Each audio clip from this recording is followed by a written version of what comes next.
Chris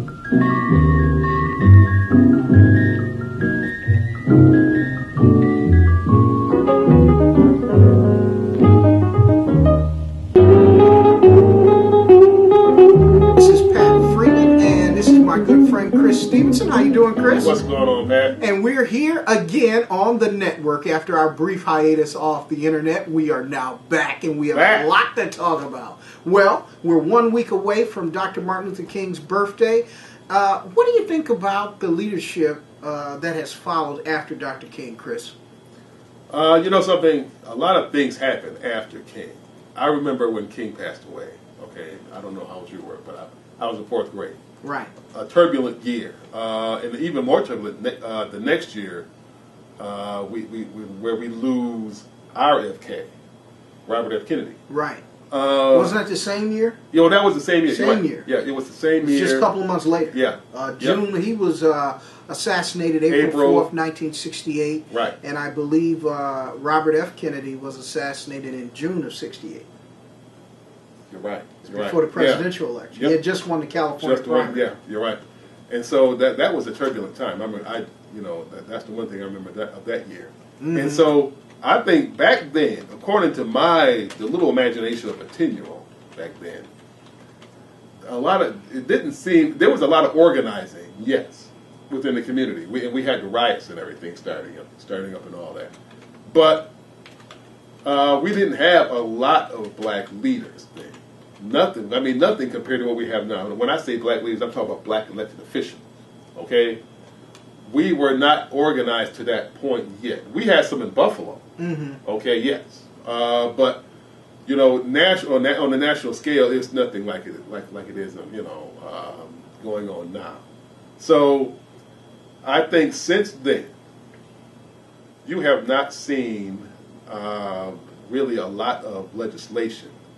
A lot of things that are not passed. And there have not been a lot of black activists that have pushed for legislation of any changes. Not really.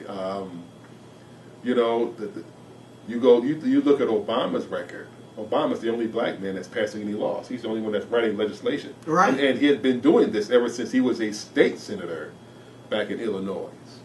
So this is he the most effective political force of this time? He has to be.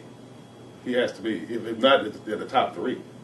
And that's black or white. You know, black or white, exactly. He's passed more legislation than any other president in his first 2 years in American history. Yeah.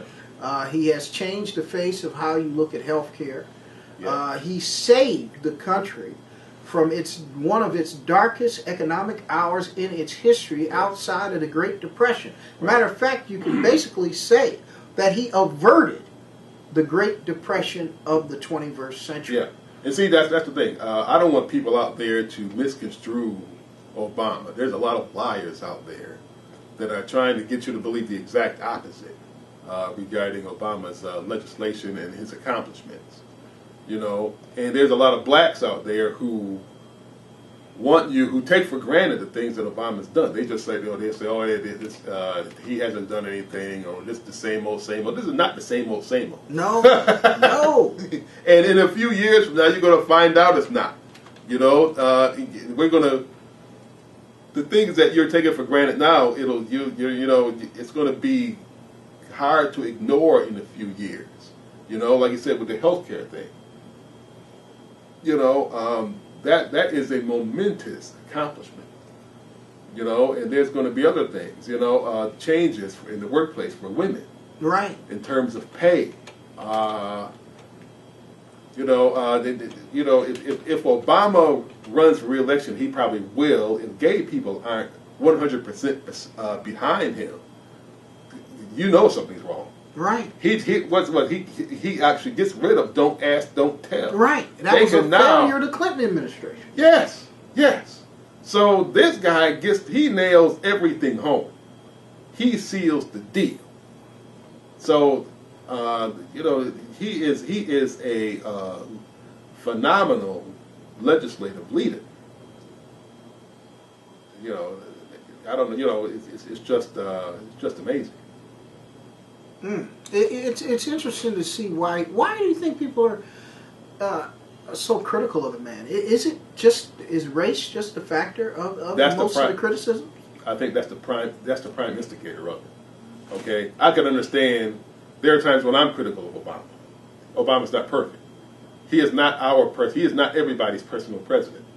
Okay, he's not going to come fly to our city and do exactly what we want him to do. Mm-hmm. Okay, but he has done the things that have needed to be done. And the race thing is very important. You mentioned the race factor. A whole political movement, almost a party was created. Tea Party. The Tea Party, yeah. Out of the fact that they are frustrated with him simply because of his race. Now they're thinking about running this crazy congresswoman from Minnesota, Bachman. I've heard that name. I haven't heard a lot about her. They're talking about she might be running for president against Obama. Yeah, see, they're so desperate, they're running nuts. Anybody. And this started last fall, okay, running for the House and Congress and everything. We got one here in New York State, Palladino. Nutcases. Okay. Running for office. And the people are thinking, and it's all right with a lot of white people. It's okay with us. We see the logic to this. That says something very disturbing about a lot of them out there. Something is crazy. Yeah. Because it's telling you too, Chris, that we don't care about this country. We just want to get this guy out, so we can maintain power. Right. And we elected a good guy. Yeah. George Bush II is a good guy you want to go hang out with. Watch a baseball game. But you don't elect your president. Right. And that's where they are. They don't care who they elect. Now you got a person in here who is creating fundamental change, saved the country from its darkest hour of this century, and yet you still want to run him out of office. In 2 years, his economic policy, similar to Clinton's. Remember, this is the same scenario that we saw with Bill Clinton in 1994. Yeah. And the contract with America with the Newt Gingrich-led Congress when he was the Speaker. And then all of a sudden, Clinton's economic policy started kicking in. Right. And the country regained an economic turnaround, an economic boom that had of the 90s. You're going to see the same thing from Obama within this coming year. 300,000 new jobs created in December. It's going to keep going. Because of the economic policies of President Obama's first couple of years in office, you're going to see a great turnaround in this nation. And eventually, unemployment and the disaster that was created by the Bush administration and the latter part of the Clinton administration with the mortgage crisis, that is going to begin to fix itself also. Yeah, that's very true, very true. So, these things that are going on today, and this is the deceptive thing about this whole regarding Obama and the racism, okay, is that really they act like they're losing power. Just because these laws pass doesn't mean white power goes away. No. White people still control the infrastructure. World infrastructure. Yeah, they control the world infrastructure. We got black president, white infrastructure. Okay?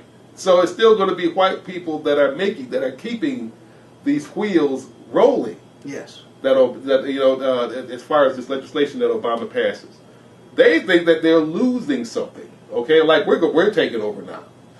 That's not happening. No. So what's going on? That's what hate does to people. It clouds the mind, and it promotes irrational thinking.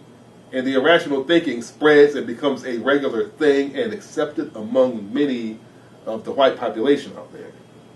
I think it's a travesty at some of the left. Yes. The Ed Schultzes of the world and many of the others. Whenever Obama seems to go away from the left, you criticize him, and Bill Clinton made his administration was based on compromise. Yeah. He had to compromise once he lost control of the Congress. He passed none of the things. When the Democratic Party were in control of the Congress his first 2 years, he could pass nothing. They failed on health care. Mm-hmm. They failed on helping gays in the military. Mm-hmm. Then he came up with don't ask, don't tell. Yeah. Obama has succeeded in all of the things he's promised prior to this, and yet y'all are still very critical, saying he has not addressed his constituency that elected him president. See, a lot of people don't realize how tough those things are to pass. The health care deal was actually on the table for like 100 years. Now, the only thing I have been really critical of Obama, because I think it is still a strain on this nation's economy, is the unjust wars that were fought in Iraq and Afghanistan. Yeah. These are unwinnable wars. They cannot be won. Right. They are nothing but Vietnam replicas. We're already there. How long have we been in Afghanistan? What have you accomplished? Yeah. 8 years. Yeah. You've been there. Right. You've been in Iraq, 7 years? You've created Vietnam. Yes. And this was done by the Bush administration. Yep.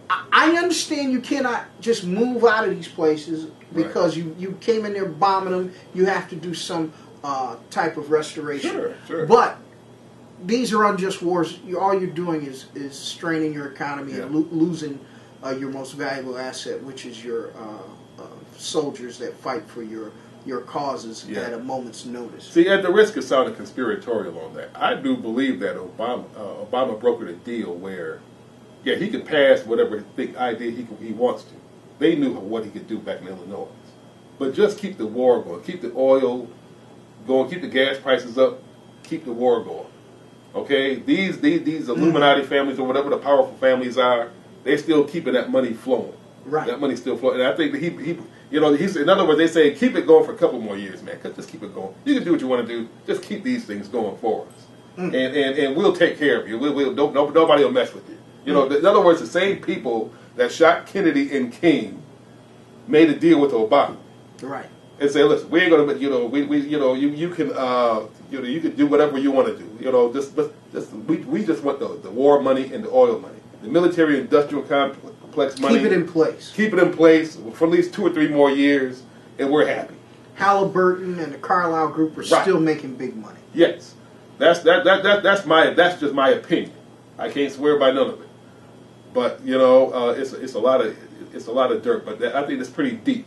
When you talk about the war and another Vietnam, that's a profound statement because that's what's going on. We got 2 Vietnams going. 2 Vietnams. 2 Vietnam. And they're still killing each other. You still have this so-called insurgency. I love this name that they call insurgency in your own country. In your own country. You're insurging against a invading entity, and you're calling them insurgents. So I think the best thing to do is get out of those countries, and the best thing for America to do against any type of terrorist attack is strengthen your security infrastructure like you've always done. Defense is the best offense to me. And you only go to war when it's absolutely necessary. President Bush took you into 2 wars that are 2 unwinnable wars. You're not fighting a war on terrorism when you can't identify your enemy. You have not gone after the enemy that did you the harm of 9/11. And maybe that entity is from within. That's another subject for another day. Right. Hey, that's all for us here on the network. We'll see you next week, hopefully, on the network with my good friend Chris Stevenson. And we bring to you various subjects that are around the country and around the world that deal with various entities. We'll see you next week right here on the network.